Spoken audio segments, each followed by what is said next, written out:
Sidang kasus pembunuhan berencana Yosua Huta Barat memasuki babak pemeriksaan ahli. Sejumlah ahli dihadirkan termasuk ahli poligraf atau alat deteksi kebohongan. Walau hasil poligraf yang diklaim 93% akurat menunjukkan Sambo dan Putri terindikasi berbohong, hasil ini kompak dibantah keduanya. Kalau terdakwa Sambo apa? Terindikasinya apa? Minus. Kalau minus apa? Terindikasi, sebutin aja besar, tidak apa-apa, kamu ahli kok. Siap. Terindikasi berbohong. Kalau terdakwa Putri, terindikasi berbohong. Terindikasi berbohong. Itulah kesimpulan hasil tes kebohongan yang dilakukan penyidik terhadap terdakwa Ferdi Sambo dan sang istri, Putri Chandrawati.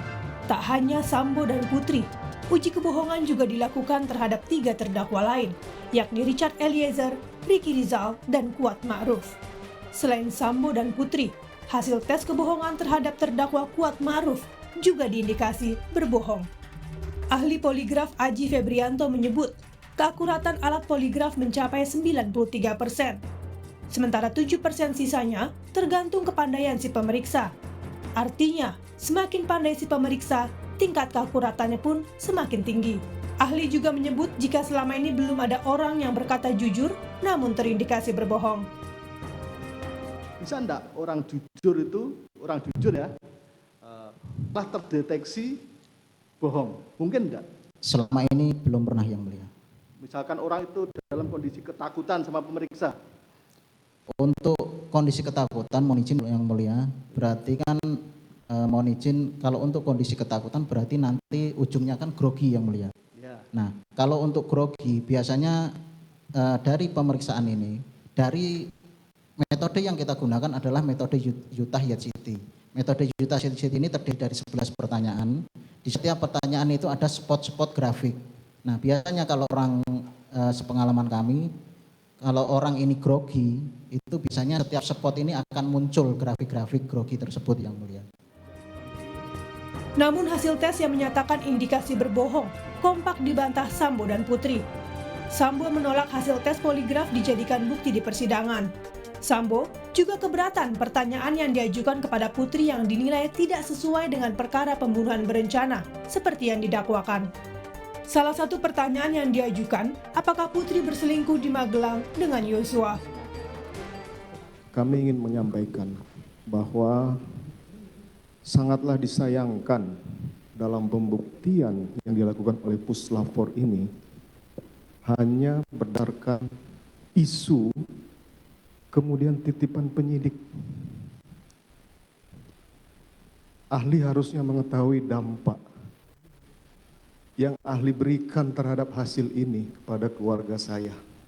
Tapi inilah faktanya yang mulia. Tidak ada hubungannya dengan perkara 340 ahli tanyakan ke istri saya. Setali 3 uang, Putri juga menyatakan keberatan. Putri mengaku melakukan tes kebohongan karena takut dianggap tidak kooperatif. Saya menyampaikan ke berdua yang bertanya, saya tidak sanggup karena saya tidak mau ceritakan tentang kejadian kekerasan tersebut. Namun salah satu pemeriksa menyampaikan ibu harus menceritakan karena ibu sudah di sini. Kalau tidak salah itu yang menyampaikan adalah Bapak Aji sendiri. Saya menangis karena di dalam ruangan itu hanya ada 2 orang pria. Saya harus menceritakan peristiwa kekerasan seksual yang saya alami tanpa dibimbing oleh psikolog atau wanita di dalam ruangan tersebut. Baik. Dan saat itu saya hanya bisa menangis, tapi diminta untuk melanjutkan. Dan saya melanjutkan karena saya takut dibilang tidak kooperatif dalam pemerintahan. Berbohong atau tidak, semua bergantung pada keputusan majelis hakim di akhir persidangan. Setelah jaksa selesai menghadirkan saksi untuk membuktikan dakwaan, selanjutnya giliran kuasa hukum menghadirkan saksi untuk meringankan para terdakwa dari dakwaan utama, yakni pembunuhan berencana. Tim Liputan, Kompas TV. Salah satu yang jadi sorotan dari persidangan pembunuhan berencana Brigadir Yosua pekan ini adalah hasil tes poligraf atau uji indikasi kebohongan para terdakwa. Putri Chandrawati punya nilai terendah yang artinya ia terindikasi berbohong. Lalu apakah hasil tes poligraf ini akan jadi pertimbangan hakim untuk memutus perkara? Kita ulas bersama dengan mantan hakim Profesor Gayus Lumbun. Selamat siang Prof, dengan Woro di sini. Terima kasih sudah bergabung. Prof, kita saksikan bersama sidang Rabu kemarin, Putri punya nilai -25, kemudian disusul oleh Sambo -18. Ahli poligraf menjelaskan skor tes kebohongan masing-masing terdakwa, ini indikasi berbohong seperti itu. Lalu sejauh mana Prof hasil tersebut tuh bisa memengaruhi keputusan hakim nantinya? Bagi pandangan saya, poligraf itu tidak masuk sama sekali di ketentuan mengenai sahnya sebuah alat bukti menurut undang-undang. Tetapi poligraf ini memang bisa dimasukkan melalui atau menumpang dengan salah satu dari 5 alat bukti yang sah. Pendapat saya adalah melalui ahli. Jadi dia tidak serta-merta ada dipakai untuk mempertimbangkan apakah itu benar apa tidak, bahwa itu berbohong apa tidak. Tetapi ahli yang mengenal alat yang bernama poligraf itu, yang bisa bertanggung jawab untuk keahliannya untuk menyatakan bahwa memang lie detector yang bernama poligraf ini sudah sesuai dan ini memang dapat digunakan. Itu. Dan terhadap saksi ini saya berpendapat harus ada saksi lain yang ikut menilai, tidak serta-merta bisa berlaku sebagai poligraf, tidak semata-mata satu ahli saja. Harus ada ahli lain yang juga mempunyai pengetahuan luas secara keahlian mengenal alat yang bernama poligraf. Itu pendapat hukum saya. Kalau tidak bisa berdiri sendiri tapi harus menempel pada saksi seperti itu. Tapi 2 terdakwa ini bersikukuh Prof. Tidak melakukan kebohongan atau jujur mengatakan. Bahkan Putri menambahkan bahwa saat dilakukan pemeriksaan dia merasa tertekan dan sebagainya. Kemudian bagaimana upaya hakim ini kemudian bisa menguatkan keterangan dari saksi ini dengan dibantu juga dengan tes kebohongan? Atau mungkin pernah ada kasus sebelumnya Prof yang bisa dibagikan kepada kami terkait penggunaan alat tes kebohongan seperti ini? Ya, pengalaman saya ketika ada sidang terorisme menggunakan sebut saja elektroniknya berupa surat, fotokopi.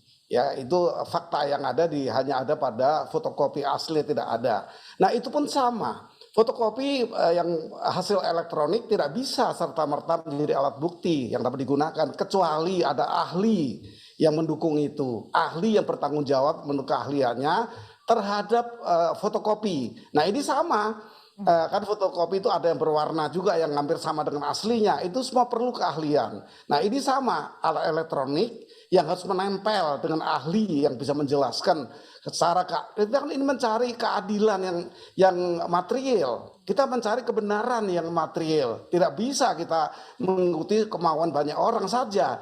Tapi ada keadilan hukum di samping keadilan masyarakat. Ada social justice tapi juga ada legal justice. Nah legal justice ini harus dipenuhi ketentuannya menurut undang-undang. Harus adanya 5 alat bukti yang sah, diantaranya tidak mengenal itu alat bukti yang bernama fotokopi, elektronik yang lain termasuk poligraf. Harus ada ahli yang bertanggung jawab dan ahli ini pun tidak satu. Khawatir bahwa ahli juga masih mempunyai pandangan-pandangan dan kedudukan saksi. Padahal ahli bukan saksi, bukan orang yang tahu sendiri dan tidak perlu dia tahu, dia mengalami sendiri, tetapi dia harus sesuai dengan keahliannya, bisa menjelaskan dan meyakinkan hakim. Nah kalau itu yang terjadi maka dia bisa sah menjadi alat bukti yang sah. Tadi Prof juga mengatakan perlu tambahan saksi. Apalagi Prof yang kira-kira mungkin bisa menguatkan kemudian bisa sekaligus merangkum puzzle-puzzle ini kemudian sehingga hakim bisa memutuskan putusan atau hukuman yang jelas untuk para terdakwa ini. Untuk hakim itu bisa keyakinan dan akhirnya memutus itu ada 3 hal yang berkaitan. Di situ disebut sebagai petunjuk hakim. Yang pertama adalah saksi, kedua adalah surat, ketiga adalah ahli. Maka dari ketiga inilah hakim bisa mendapatkan petunjuk bahwa hakim telah mempunyai keyakinan atas dasar-dasar itu. Saya menitikan ahli sebenarnya. Ini kan saksi banyak, ini kan saksi mahkota. Mereka masing-masing berkepentingan di atas dirinya. Jadi ada satu hal yang menjadi tujuan mereka. Ini sulit sekali. Saya punya pengalaman, kita semua punya pengalaman memperhatikan di mana saksi ini ada disebut sebagai saksi mahkota. Saksi yang juga terdakwa. Tentu mereka berkait-kaitan untuk melepaskan dirinya kalau perlu melempar ke orang lain. Nah ini perlu diwaspadai. Kita pernah punya pengalaman kasus Marsinah, pejuang buruh ketika itu. Sampai di tingkat Mahkamah Agung oleh seorang hakim yang memang kredibel, dipercaya, bernama Andi Handoyo. Beliau ini memutuskan membebaskan semua terdakwa yang 9 orang. Karena saksi mahkota ini meragukan dengan konsep atau asas lebih baik hakim melepaskan orang yang yang bersalah daripada menghukum orang yang belum tentu bersalah. Nah ini satu asas di kalangan hakim ini. Beliau membebaskan 9-9-nya. Padahal ini sama pembunuhan berencana, penyiksaan pada aktivis ini. Tapi Hakim Handoyo yang betul-betul kredibel dan dipercaya di masyarakat bisa menerima bahwa semua dibebaskan. Karena apa? Karena si mahkota itu memang meragukan hakim. Dan hakim mempunyai konsep berpikir atau asas secara umum lebih baik membebaskan orang yang bersalah daripada menghukum orang yang belum tentu bersalah.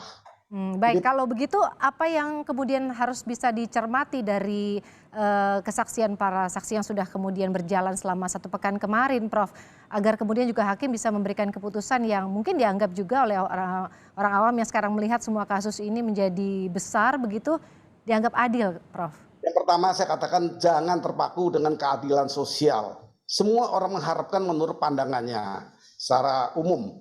Tetapi ada legal justice. Dan ini keadilan dalam konsep fair trial harus adil untuk semua pihak. Adil untuk korban, adil untuk pelaku, dan adil untuk negara. Negara ini negara hukum. Jadi tidak bukan negara yang tidak terkontrol sehingga publik dibiarkan untuk beramai-ramai sependapat, tidak begitu. Tapi pandangan saya tadi 3 hal petunjuk hakim tadi harus ada saksi yang independen. Saksi betul-betul tahu, bahkan sekarang diperluas oleh Mahkamah Konstitusi. Saksi yang tidak langsung mengalami pun kalau dia punya akses yang berkaitan dengan perkara ini, dia boleh menjelaskan sebagai penjelasan saksi. Kemudian ahli ini juga saya anggap orang paling tidak ada kaitan, ya tidak ada sesuatu keinginan atau terkait. Saksi netral menurut keahliannya, barulah hakim itu bisa mempunyai keyakinan di hatinya. Dan putusan apa yang akan diberikan sesuai dengan keadilan menurut keyakinan hakim. Baik, terima kasih Profesor Gayus Lumbun sudah bergabung di Kompas siang hari ini. Salam sehat, Prof.